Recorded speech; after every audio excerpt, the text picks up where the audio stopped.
Cerrando la última charla cortita porque queremos encerrar todo esto lo que hablamos de biomarcadores, ¿no? Y para mí fue un desafío tratar de resumir algo que lo podamos llevar a la práctica sin terminar de caer en algo muy molecular que van a agarrar todos el Instagram y no me van a escuchar. Entonces, en ese contexto, hoy sabemos que CTNA vino, pero fue abrumador lo que se presentó este año y fundamentalmente lo que se vio en este ESMO, ¿no? De entender que hoy tenemos montones de limitaciones que las vivimos actualmente, ¿no? Porque no es que estamos utilizando como práctica habitual el CTNA, es entender que a pesar de que tenemos muy buenas respuestas, hoy la enfermedad micrometastásica no la podemos identificar, ¿no? Entonces, a pesar de tener la mejor imagen, y si quieren pensar en PET, quieren pensar en resonancia, en los mejores tomógrafos, esa enfermedad no la podemos diagnosticar. A pesar de tener un patólogo experto que nos hable y nos haga la disquisición exquisita de todo lo que es las características de mal pronóstico de un tumor, podemos quedar abajo y siempre decimos, pero tenemos todo, hicimos todo y el paciente anduvo mal. Y por otro lado, es entender que tenemos biomarcadores y que esos biomarcadores que hoy tenemos, que hoy contamos y fundamentalmente hablando de tumores uroteliales, son insatisfechos. Por eso seguimos hablando de Galsky, por un lado, hablamos de Gupta y entender la parte metabólica y clínica hacia dónde vamos y de qué nos vamos a disfrazar al momento de seleccionar hoy un tratamiento. Entonces dije, voy a poner un frasco conceptos, voy a enfrascar conceptos dentro de un laboratorio para entender de qué hablo cuando uno habla de CTNA. Primero entender que son biomarcadores solubles, y uno dice biomarcadores solubles, ¿a dónde vas, Rodrigo? A entender esto, que cuando uno habla de estos biomarcadores solubles lo puedes obtener de la sangre, de los fluidos en sí, que tienen que ver la sangre, el plasma, el suelo, la orina, líquido cefalorraquídeo, ¿sí?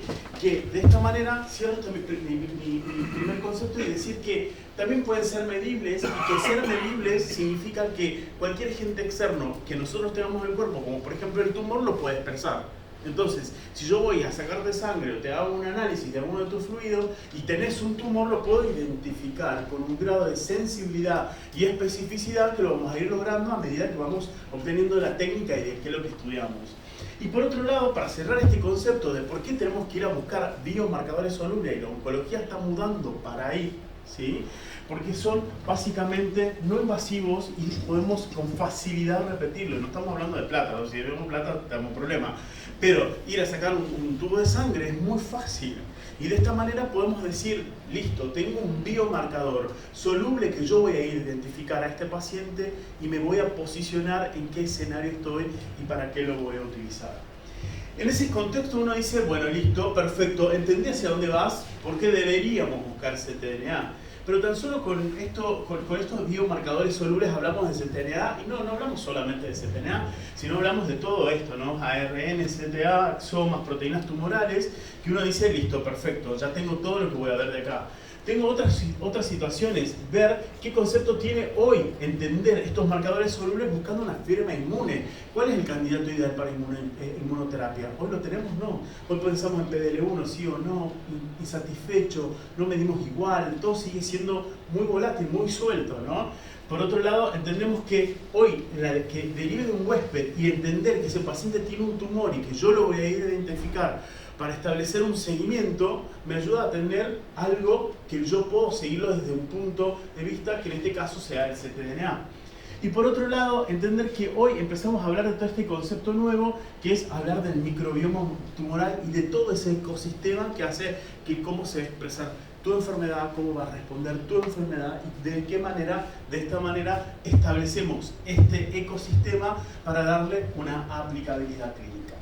Y si uno le quiere buscar la aplicabilidad clínica, podemos decir que nos va a servir para monitorizar, ¿sí? O monitorear cómo se va a comportar esa entidad tumoral, por un lado, para permitir detectar la enfermedad residual, ¿sí? En los tumores sólidos, y por otro lado, para supervisar el tratamiento de esos pacientes. Y que todo eso se traduce en esta cascada de empezar a hablar de ctDNA. Que eso es lo que nos decía Martín, ¿no? Cuando hablamos de la enfermedad musculoinvasiva, qué pacientes, o que mi paciente no se quiere operar, este paciente va a andar bien, este paciente va a andar mal, y tiene que ver un poco con todo este ecosistema. ¿Y por qué tiene que ver el ctDNA tumoral? Porque el mismo tumor hace y secreta, libera ADN tumoral, que hace que sea rápidamente identificable. Entonces, descubrimos América, no, como siempre, tenemos que saber que la genética es un idioma nuevo, que lo vamos aprendiendo, que existen variaciones alélicas que nos permiten tener falsos positivos, pero con una baja probabilidad. ¿Por qué? Porque si nosotros identificamos estas dos mutaciones que pertenecen a detectar como positivo a ese ctDNA, tiene una alta sensibilidad, estamos hablando del 99.5%. ¿Qué quiere decir? Que si yo identifico un ctDNA positivo, ¿sí?, es ctDNA positivo. Ahora bien, si yo no tengo una variable alélica acá y tengo un ctDNA negativo, es cuando yo me tengo que parar en esos cambios de la genética que los vamos aprendiendo a aplicar de a poco a medida que vamos avanzando. ¿Cómo a esto lo llevamos a nuestro consultorio, ¿no? Es decir, cómo a esto que me están hablando, que fue la gran novedad, cómo me paro y lo aplico? Entonces, lo primero es saber en qué escenarios estás, ¿no? Tenés un escenario que recién lo vas a diagnosticar y que ese paciente va a ser candidato a una cirugía.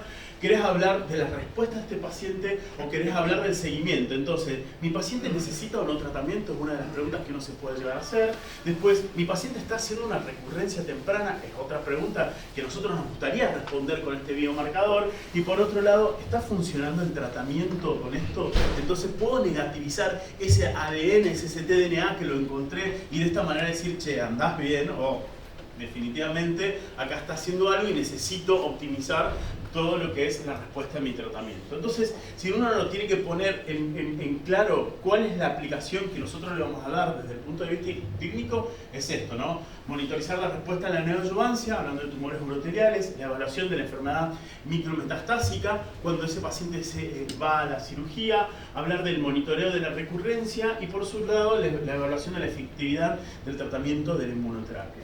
A partir de aquí, y a partir de esto que se entendió, esta gente que sabe un montón, dijo, listo, perfecto, le demos un rol al ctDNA dentro de lo que son los tumores urotheliales y empecemos a investigar qué pasa, por qué esa agresividad y por qué estos pacientes que a pesar de que tuvieron buenas respuestas, les va mal, y versus aquellos que ya sabemos que le van a ir mal, ¿no? Entonces dijimos, bueno, listo, una vez que uno tiene este concepto claro, y si te dice el concepto claro, que me costó a mí tenerlo claro, para de esta manera poderles contar a ustedes, hablamos de tres escenarios, ¿sí?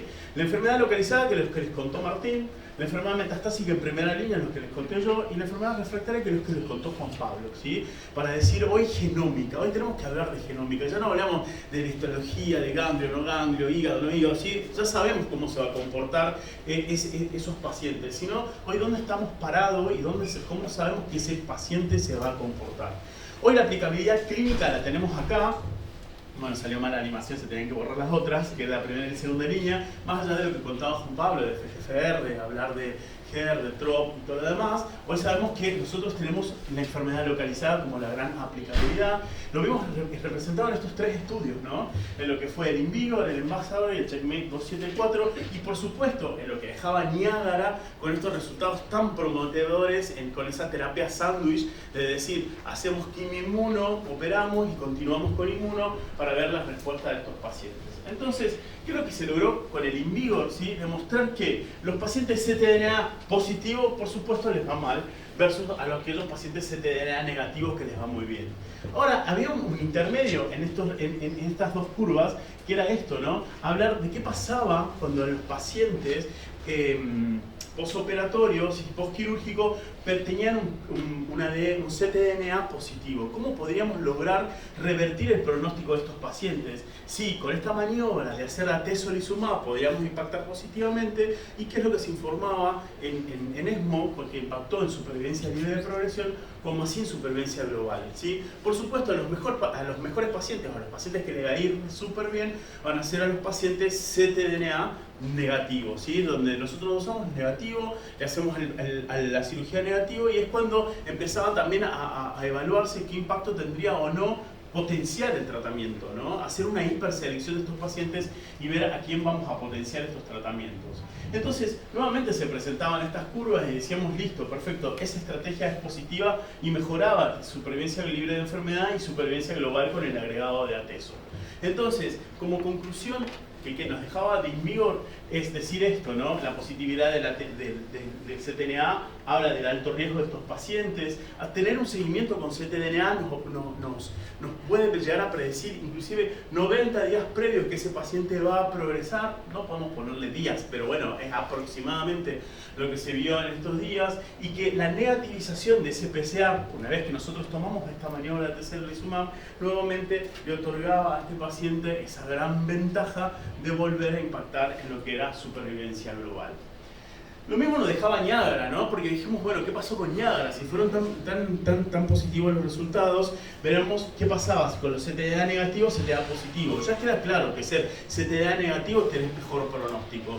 Pero si tenés ctDNA positivo, ¿podés generar esta maniobra con lo que fue el impacto de durvalumab? Y sí, lo veíamos en las tasas de respuesta. Miren qué importante fue la negativización o el aclaramiento de ese ctDNA en este setting de pacientes. Entonces, nuevamente, otro estudio que nos venía a dejar claro que si nosotros tenemos la posibilidad de estos pacientes tenerlos estudiados, o como hoy tenemos la posibilidad de incluirlos en ensayos clínicos, sabemos y podemos impactar positivamente en el pronóstico de estos pacientes.